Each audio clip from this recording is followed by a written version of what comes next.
Welcome to Brave. Be inspired by the best leaders of Southeast Asia tech. Build the future, learn from our past, and stay human in between. I'm Jeremy Au, a VC, founder, and father.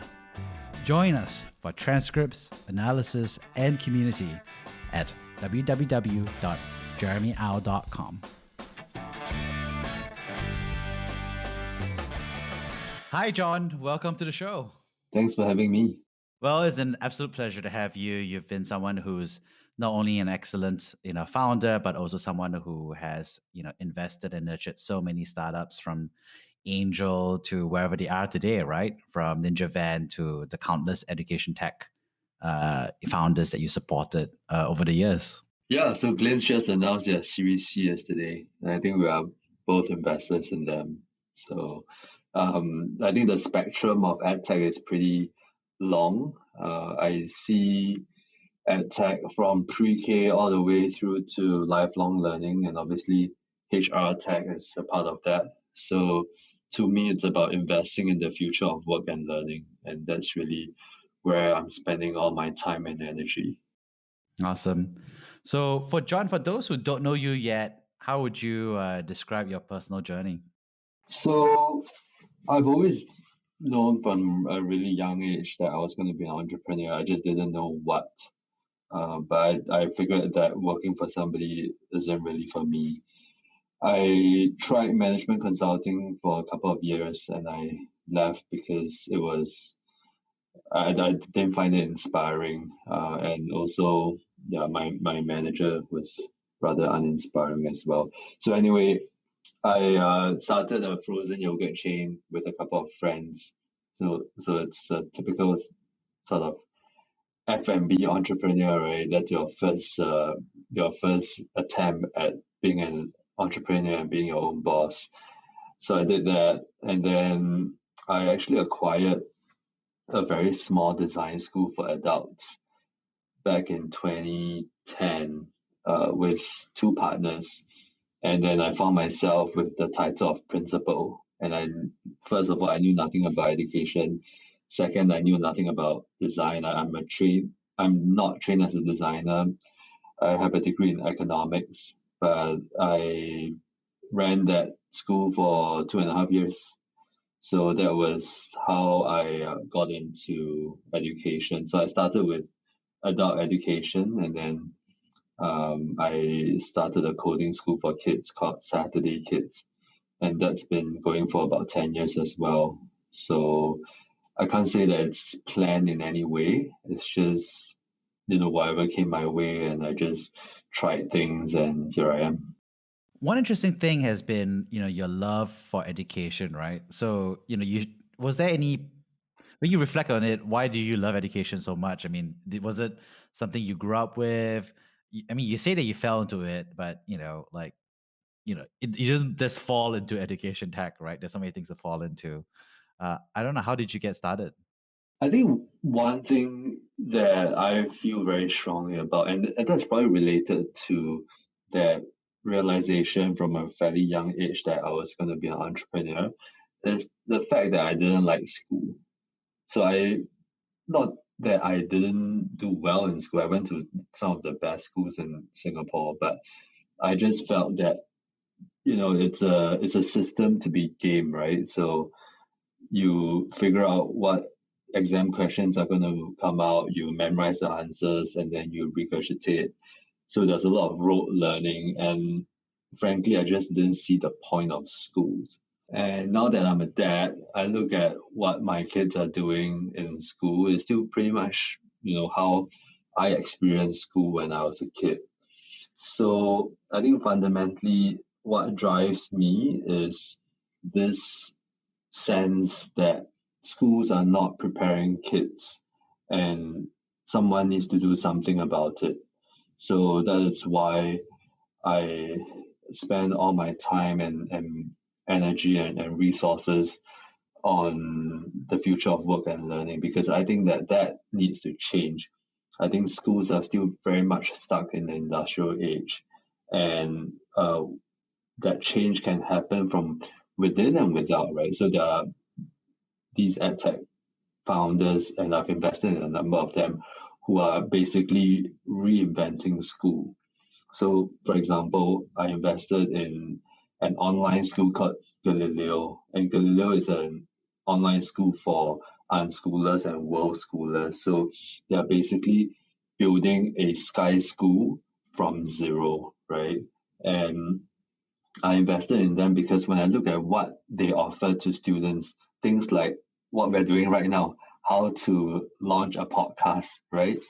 Or how to be a YouTube celebrity, or how to launch your own Kickstarter campaign. All of these clubs or nano degrees that Galileo offers is just so much more interesting and relevant to a 10-year-old than memorizing the periodic table.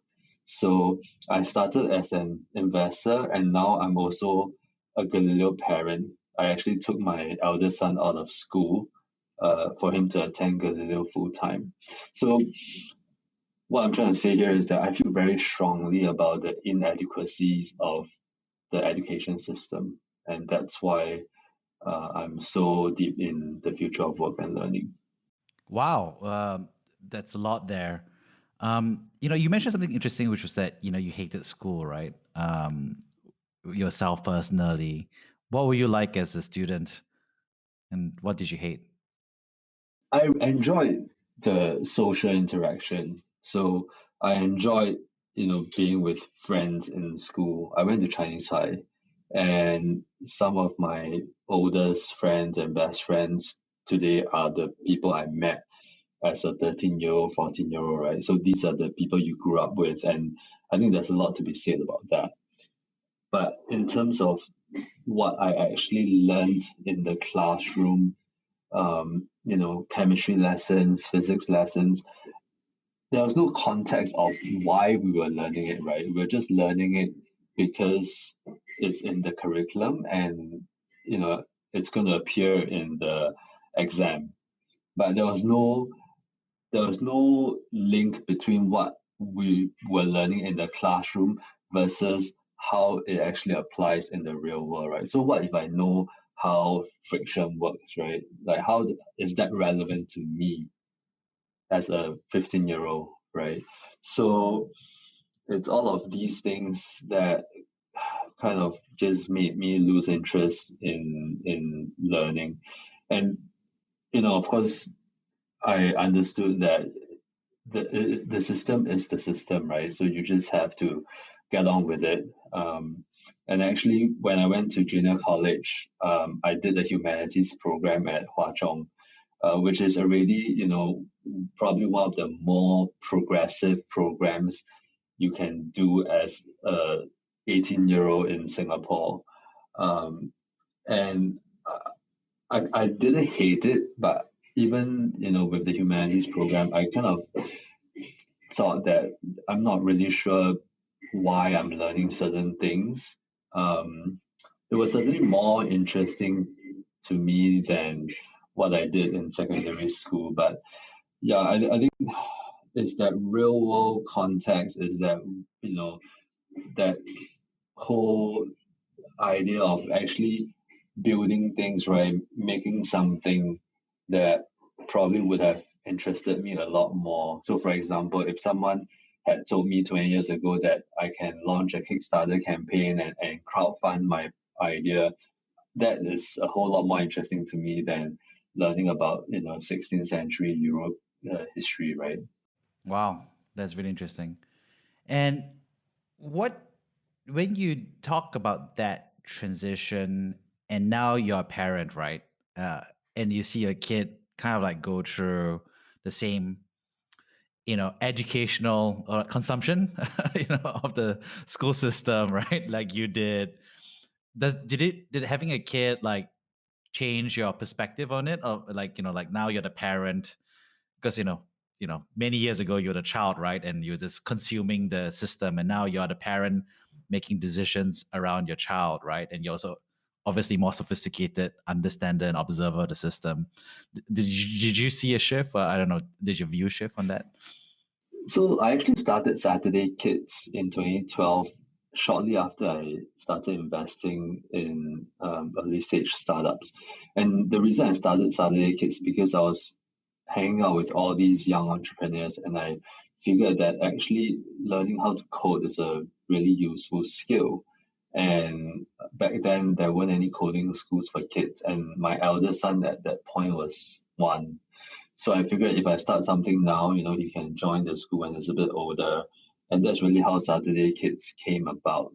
So the idea was really very simple and truthfully simplistic, right? Which is let's just start a coding school for kids so kids can, do some block-based programming when they turn 6 or 7.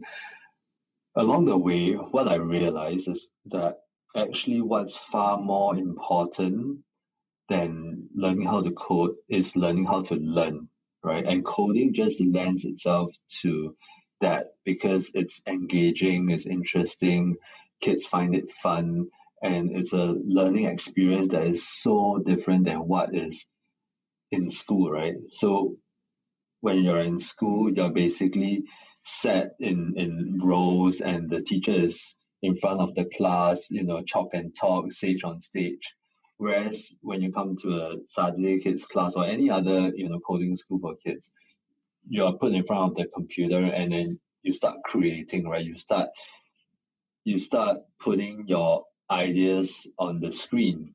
And I think it's this concept of being able to express themselves, right? Having that creative freedom to express themselves that really intrigues kids and gives them that engagement which is missing in schools. So that's one. And then I think the second point is that as I was meeting all these entrepreneurs, I just felt that schools really don't prepare kids to be entrepreneurs, right? They don't prepare kids to think about how do you launch a business, what does that involve, and how do we get a business from 0 to 1, right? How do we convince other people to join us on our journey when it's so lacking in visibility of what's going to happen. So all the qualities that a great entrepreneur needs, some of it is talent, but I think a lot of it is also nurtured, right? And schools are not doing that nurturing. So I kind of repositioned Saturday Kids in 2016 to a curiosity school for kids. So rather than telling people that we are a coding school and we teach kids how to code, I tell people that our mission is to inspire kids to be curious, self-directed learners. Because when you're curious and when you are a self-directed learner, that goes a very long way. The possibilities are endless because I don't have to teach you anything, right? You you figure out what excites you, what makes you curious, and you go learn on your own. If kids have that curiosity in them and that motivation to learn on their own, then the sky is the limit, right? There's really no need to force them to learn anything. And that's so much more effective than forcing a child to sit at a desk and memorizing multiplication tables or whatever it is that they have to learn. So to me, the starting point has to be how do you get a child curious? Or rather, all kids are born curious, right? How do you preserve that curiosity in kids? And how do you push them to go beyond that initial curiosity to learn things on their own, to figure things out for themselves?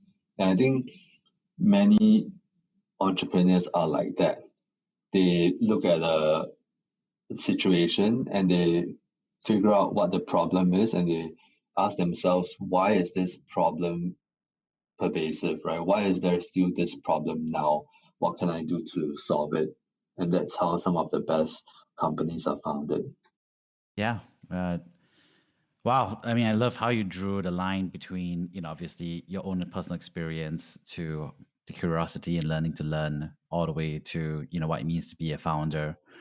Um, I think interesting, right? Because we're talking about something which is pretty meta, right? Learning to learn. I think that's something I didn't really understand because I also built an EdTech company at first. It was like learning how to do all these things. And you're like, wait, learning to learn is like a higher order thing. But it feels so hard, right? To teach, right? Because if you're asking a kid to learn math, right, it's like obvious, right? Like, can you do plus? Can you do subtraction? Can you do multiplication? If you need to learn a language, then that's pretty obvious as well. But learning to learn feels like a very fuzzy thing, right? Which makes it difficult to even, at least for me, it was difficult to structure and difficult to think about. How do you think about that, John? Because I know that's something you really care about, is like learning to learn it, and I know that's something you look out for as well. Yeah, so that's absolutely something that you cannot teach a child in an academic way, right? So it's not like these are 10 things that you need to remember in order to learn how to learn. It doesn't work like that. I think learning how to learn is about doing something and not realizing the skills that you are picking up as you are doing that thing, right? So, for example, if Galileo asks a group of 3 kids to launch a podcast, the kids have to figure out, what the podcast should be about. They have to learn to agree amongst themselves, right? They have to learn to collaborate. They have to learn to work with their guests. They have to learn to research uh, the history and the biography of their guests. They have to learn to prepare questions, and then they have to learn to present themselves as a podcast host, right? And they have to learn to edit the podcast later. There's so much learning going on through that process of doing a podcast. So I don't think the kids themselves are realizing that they're learning all of these things. It's just a byproduct of doing that thing, right? So I think that's how learning how to learn works. And it's not limited to technology. So, for example, Saturday Kids actually ran an unplugged camp in Karizawa in 2019. So, this is pre-COVID. Obviously, we actually worked with Eaton House Japan to bring 20 families from Singapore to Karizawa, Japan, and it was a 3-day outdoor camp, right? And we call it Saturday Kids Unplugged. And during that camp, the kids were learning from nature. They were learning how to use found objects in the forest, like logs and branches and whatnot, to construct a bridge, for example, right? Um, they were learning how to play without toys, right? So you play with what you can find in nature. So they learn to play in the creek, they learn to play at the waterfall. So I think there's so much learning that can happen uh, indirectly, right? And we just need to give kids that opportunity to to to have that time and space to do things. I think the problem with Singapore and maybe many developed countries is the fact that kids are so overshadowed, right? There is just no time and space for them to actually try things, to be free, right? To let their minds roam. And I think that is something that is super valuable, and parents don't realize that. Wow, that's some deep stuff there. So, I think there's a big debate point, right? Because, we talk about Asia, it's kind of like there's an interesting tradition of education, right? From the Chinese imperial exam. I think it percolated into, Vietnam and the Chinese diaspora, of which, we belong to right now. And then, but this education is very clear, right? It's like rote based, these are outcomes, and there's a test, right? That you're always going for. Versus, I think the way that you're talking about ed tech is like, the love for learning and learning how to learn, which is you know, there's no test for that yet, I guess. I mean, so how did you like start forming that um, thesis to be like, I want to build this new model of education in Asia, right? You know, I think that's rare, right? So I'm just kind of curious because I think to some extent America has been leading a lot of this innovation as well. But what does that mean, you know, within the, you know, for you personally within the Asia context? Yeah, so I view EdTech broadly as falling into two buckets. So one is academic help, and then the other bucket is everything else. I am far more interested in everything else. To me, academic help is not interesting. Um, Obviously, kids need to have basic literacy and numeracy skills, right? Without that, you can't go very far.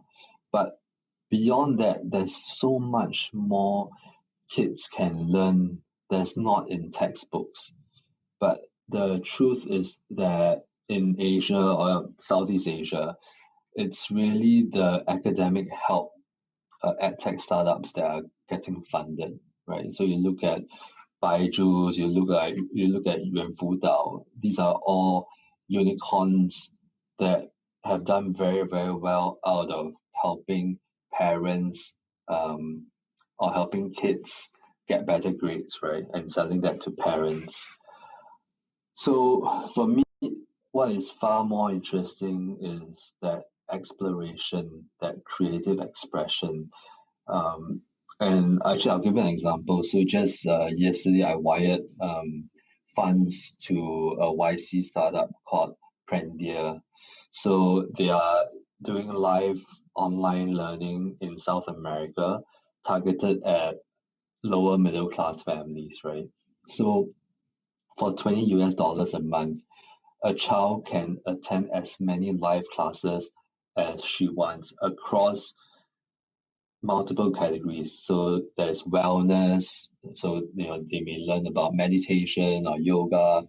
There is culture and history. So she may learn about the pyramids in Egypt. She may learn about um, I don't know, the Chinese ancient history.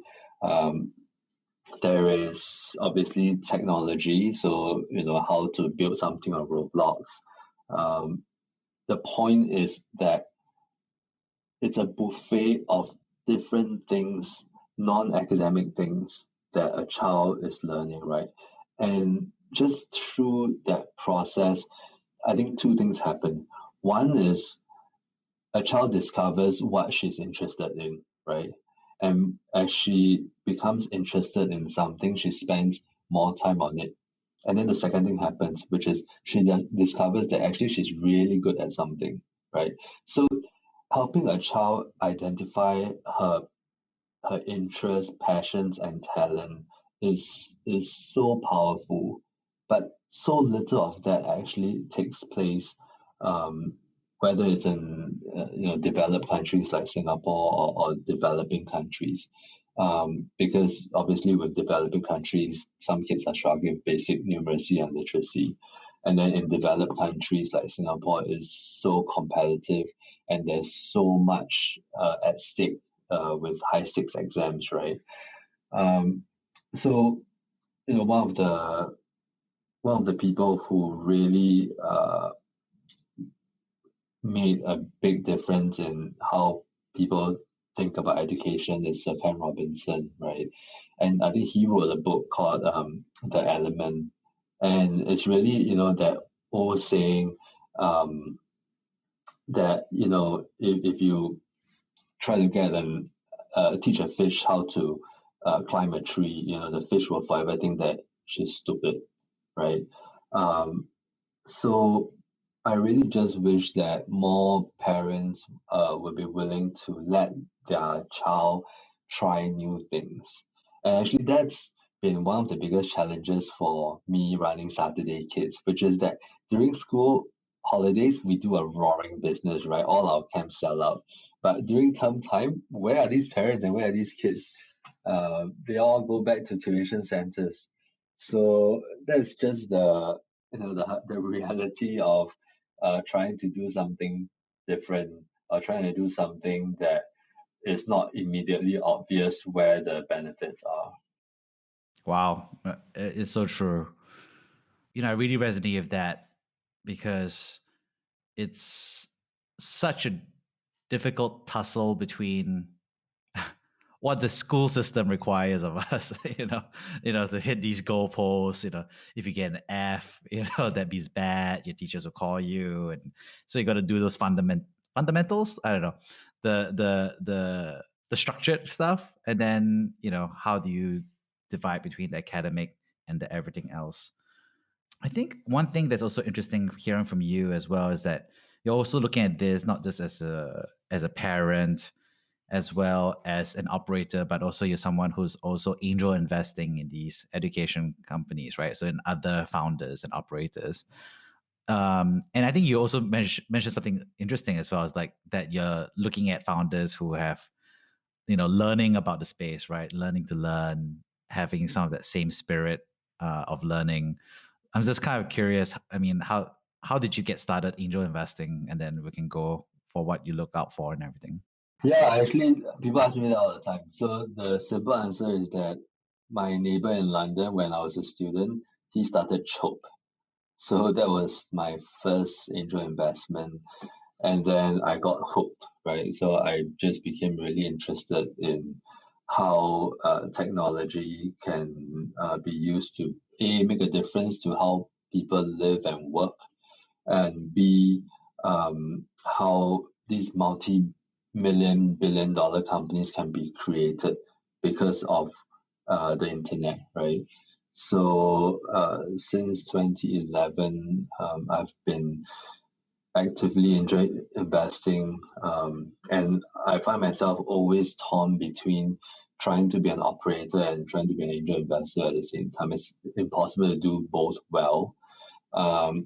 So then what I figured is that since I'm dedicating all my time as an operator to education, then I should do the same with my investments. So about 12 months ago, I stopped investing in other verticals and just focus on investing in the future of work and learning.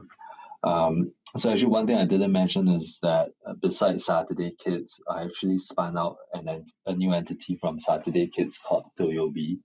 And Doyobi is squarely B2B rather than B2C. One of the reasons I did it is because, like I said, it was really hard to grow Saturday Kids into a meaningful business because parents don't come to us during term time.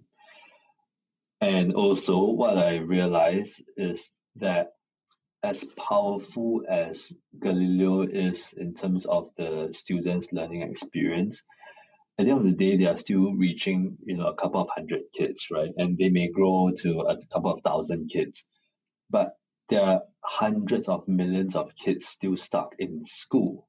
So to me, it's really exciting, and obviously, it's an immense challenge. What can I, as an entrepreneur, do to modernize the way schools work? So without tearing out the infrastructure, can I put in the software, right? And when I say software, I don't necessarily mean SaaS products, but can I change the ethos of how principals and school leaders are thinking about what kids should be learning? And that's what Doyobi is about. So we have our flagship course is called Coding with Science. So we integrate coding and science together, and through that we make it more engaging for kids during science class, right? And the reason we do that is because by integrating with a core subject, it makes it really easy to get into the school. If I was offering something like, social emotional learning 101, then the school leader who is interested in this will have to carve out a new period to use the content, right? So I need a way to get into schools. But at the end of the day, I'm not trying to sell STEM with Doyobi. There are already many other EdTech startups doing that. What I'm trying to sell with Doyobi is 21st century skills. So all the different qualities that you find in the best founders, right? How can school leaders and teachers start helping kids develop these skills. So things like critical thinking and communication, collaboration, resilience, all of that, right, is completely overlooked in schools. So I'm excited about the possibility of getting schools to start introducing these skills to the curriculum without tearing out what uh, what is already in the school, without overhauling the entire curriculum, because that's going to take decades, right? And we don't have time.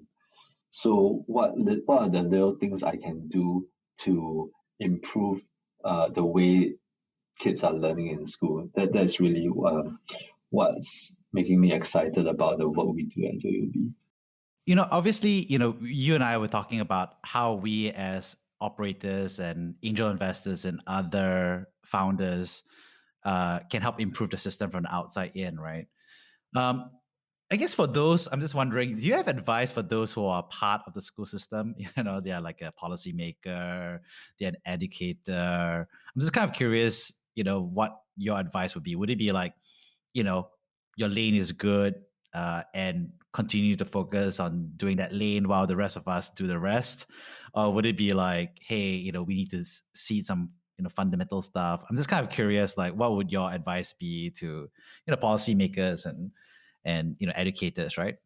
Yeah, so I think the first piece of advice is to zoom out a little bit, right, and look at the bigger picture and look at what the research is saying. So, for example, OECD, actually put out a report to say that curriculum is forever playing catch up to what kids need to be prepared for the future, right? So obviously, nothing is going to change if school leaders don't recognize that there is a problem. So my first piece of advice is to take some time off to read, right, and to look at what's out there in terms of um, the reports that have been written. So another often quoted statistic, and this one I think is from the World Economic Forum, is that 65% of primary school children today will work in jobs that do not yet exist, right? So with statistics like this, how do you as a school leader prepare kids for jobs that don't yet exist? So I think the first step is you have to recognize that there is a problem. So fortunately, through the different conversations I've had with school leaders, actually many of them realize that there is a problem, right? But then their hands are tied. There is a curriculum load that has to be delivered, and there's nothing they can do about that. So then my second piece of advice is to think about little ways that you can effect change in the school, right? I'm not asking you to take out, the curriculum, or I'm not asking you to tell teachers that they don't have to prepare kids for exams, right?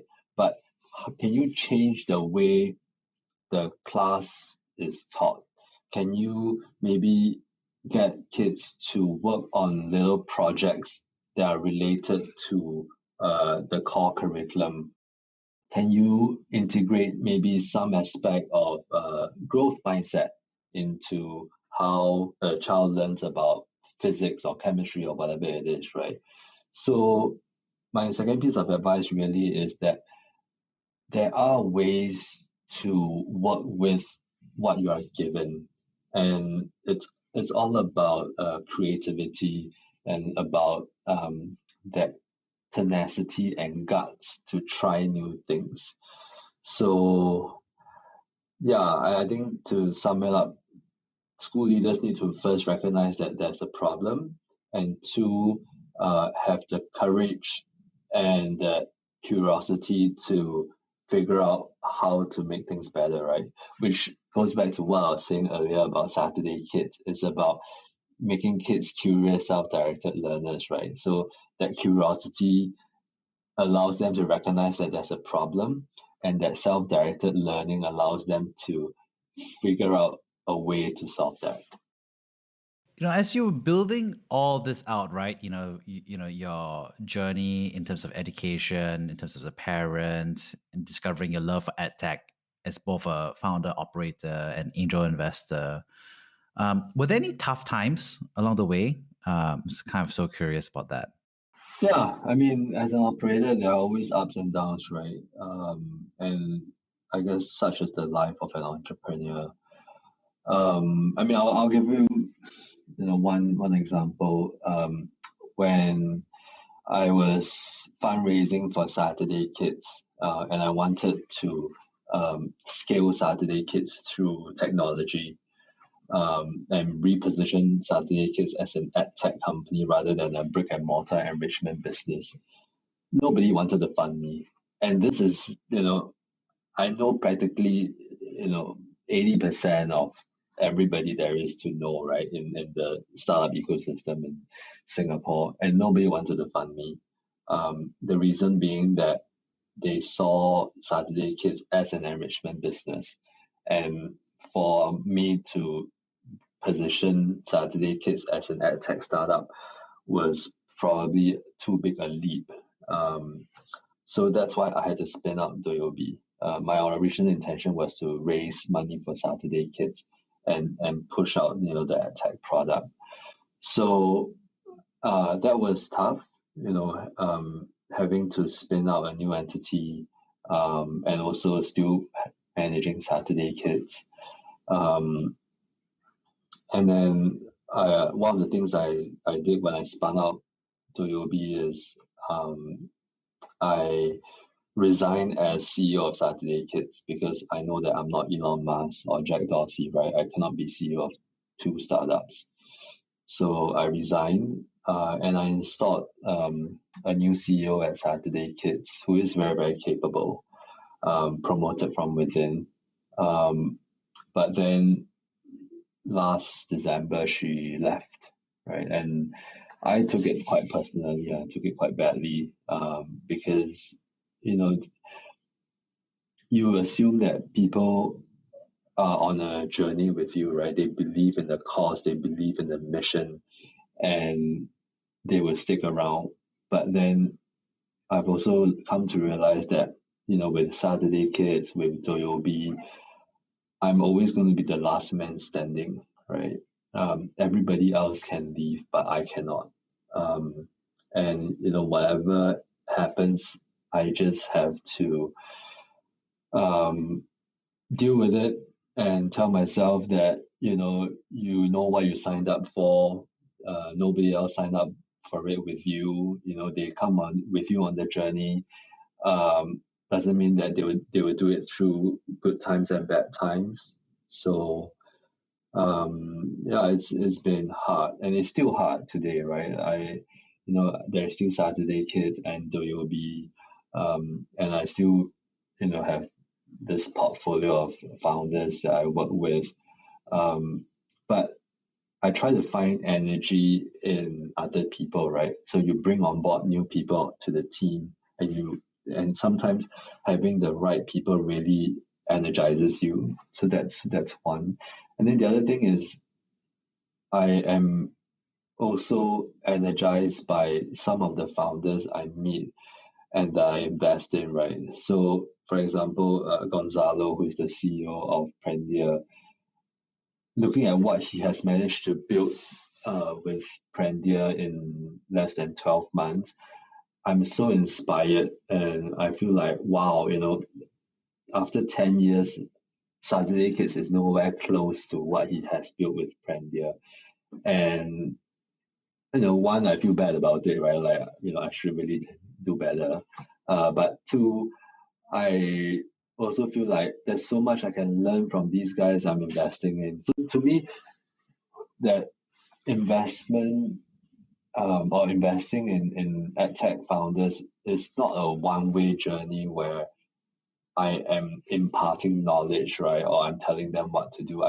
I'm also learning so much from all these founders. And that's the other reason why I've decided to just focus my investing on the future of work and learning, because I'm also getting so much domain knowledge from speaking to these founders. Wow, that's something that was very true, right? Because, you know, I think you share something. I mean, you can call it synergy between, founder and angel investor role. But I think the other part you're talking about is more than that, right? It's the energy, it's the inspiration, it's the domain knowledge, it's the motivation, it's the community. Um, wow, that's really really a thoughtful thing there.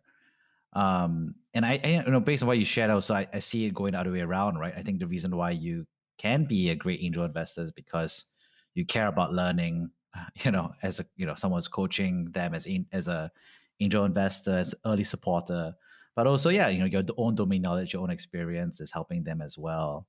How do you think about that direction? Do you find yourself like drawing upon your own Saturday Kid experience and Doyobi as you share and work with the founders that you angel invest in?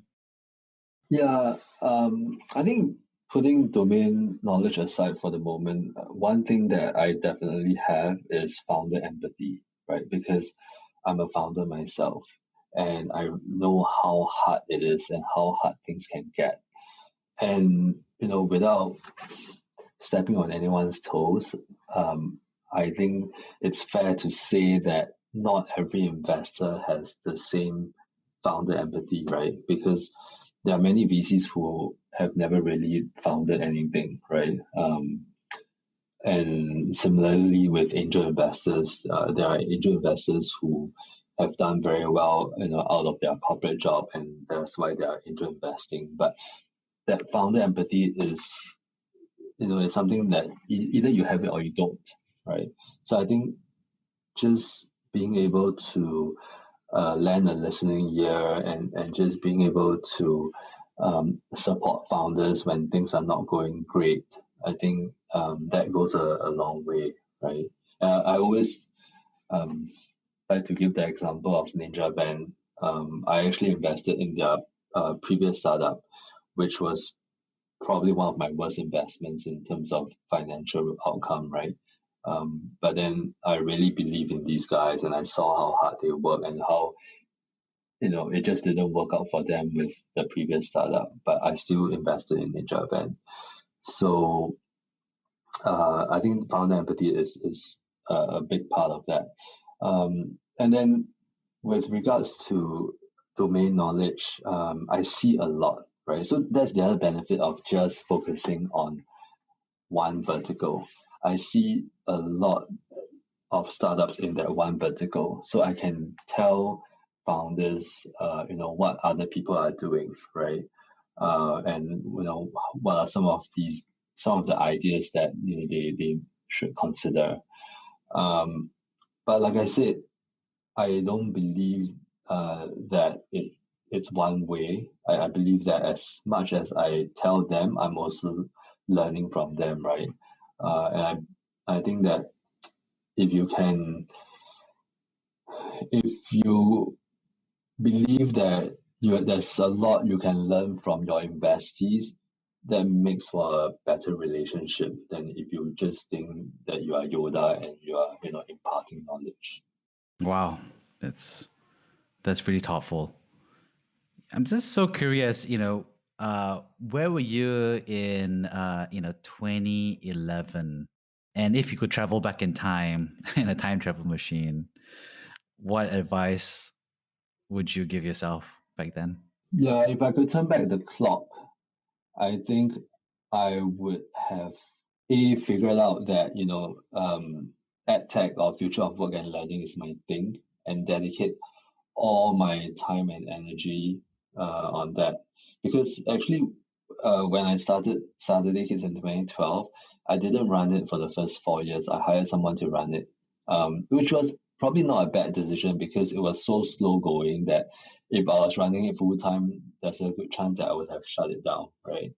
But uh, if I could turn back the clock, I would have, told myself in 2011 that there's a big opportunity in education. There are lots of problems to be solved, and let's figure out a way to use technology to solve those problems. So perhaps, if I could turn back the clock, Saturday Kids wouldn't have started as a brick and mortar enrichment business. I would have started it as an EdTech business with scalability top of mind, right? Because ultimately, the number of kids you impact, or how big an impact you make, is a function of how many kids you reach, right? So that's what technology affords, is that ability to reach many kids. But one thing that maybe I didn't share earlier is that Saturday Kids is actually a social enterprise. So we are actually best known for this program that we run called Co in the Community, which is funded by Google and also the Singapore government. And I'm very grateful for that funding, because I also deeply believe in equity, right, and equitable opportunities, because I think President Obama had he said this, that talent is equally distributed, but opportunities are not, right? So how do we give kids from disadvantaged families the same opportunity to thrive, right? So that's something that we do at Saturday Kids. And actually, because we are so mission driven, not just in terms of changing education outcomes, but also giving access to disadvantaged families, I'm able to attract really good people without necessarily being able to afford them, right? So people are willing to join for less than what they would make elsewhere, because they want to make a difference. So actually, that's probably another piece of advice I would give founders, which is that if you can find a mission that people can rally around, you'd be amazed how many people are willing to take a pay cut and work extra hard to join you on your mission. Yeah, that resonates a lot with me. I mean, I also built a social enterprise, and that was one of the toughest parts, was just like dealing. I think you talked about in earlier, the mission, the team, the last man there, and also like the gratitude for like stakeholders, right? Like the government, and sponsors like Google as well.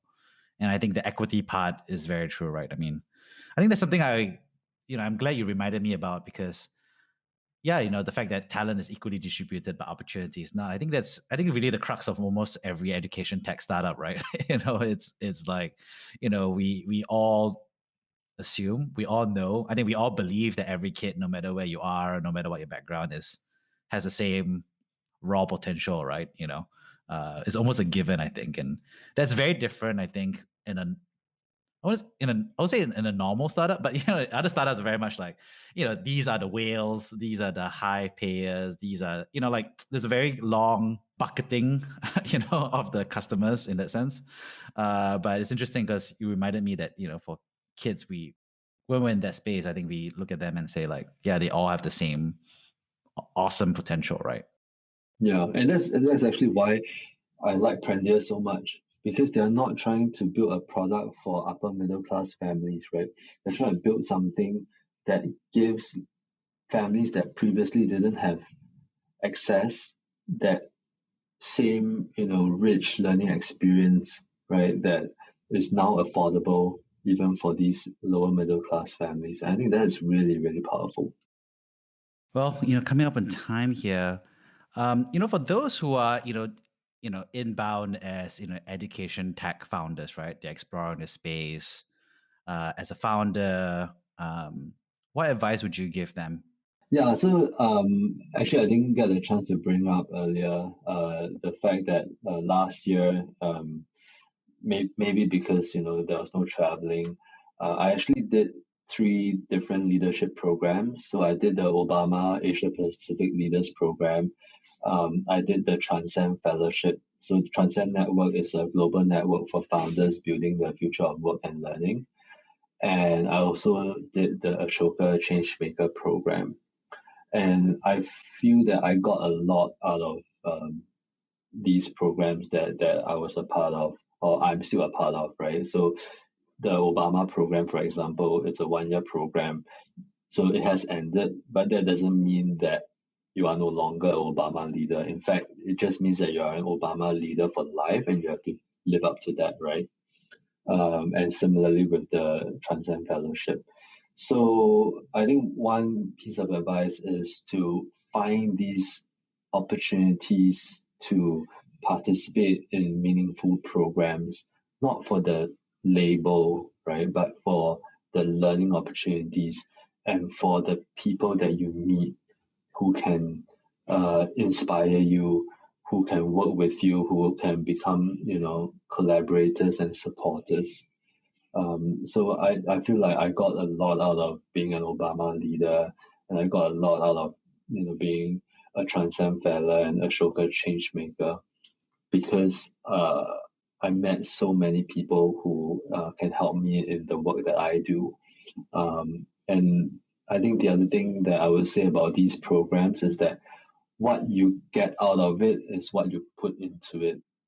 So I've also seen, some people who join the programs, but they weren't really engaged, and then they kind of disappear after the program.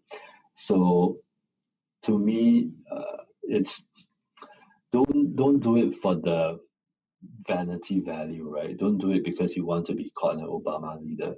Do it because you genuinely want to learn from other people and you genuinely want to make a difference to your community or to society or to the world. And actually, having done these programs, it also got me thinking, things like the Obama Leaders Program. There's really no reason why you have to be an adult to do it, right? So there should be a kids version, right? Can you be a Obama, kid leader or youth leader, right? So that's also something that I want to do with Doyobi, which is getting kids to learn that they can be change makers, right? They can make a difference to the world, whether it's through climate change or food security or ending nuclear weapons, whatever it might be, right?